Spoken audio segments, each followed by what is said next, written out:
Bogdi. Ja, lepo, kad tako fino te sedite. Jaz ne bila tako brez brige, ene 4 bežije šle tam v kuhnjo malo pogledat. Tam je malo sumljivo, eden suh pa eden takšen jakši. Pa skata po tisti vašim ajdovim kolači. Ja, no pa on ogorevc, on ne bo veliko pojel. On muzikant, on bo bolj po packu, ali on polik majke ti Božje, kot rodelna omara je.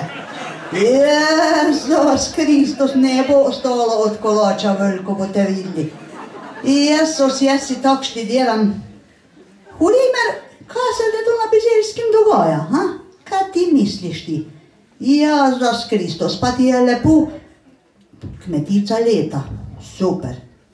Pokleti je Korlado, ali Korado je, ne? Ja. Tu ste ga vstavljite, ne? Če bi on pšeca prišel, bi vidite, ko lahko v pšečkih ružah popeval, ko v Bizelskih popevle.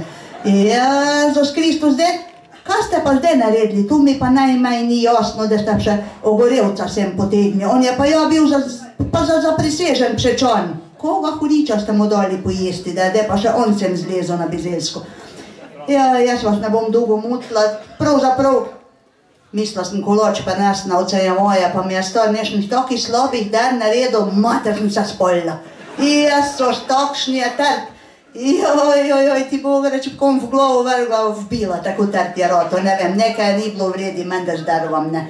Drugač pa jaz vas ne bom mutila, doleje sem se oglasila, jaz takulele študiram, da drugo letro bi menda pa jaz kandidirala, ne. En star aparat, sem si že kupila fotoaparat, ne. Pa bi jaz tudi šla za to kmetico, samo zdaj pa, ko sem jo videla na slikah z gospodom županom, me pa volja minila, ne, ker vidim, da moraš svojega partnerja seboj vlečiti. Jezus Kristus Marija, ker bi jaz mojega Janeza pripeljala seboj, ma to bi bilo sramota do nebes, tako da me že počasi volja minevle.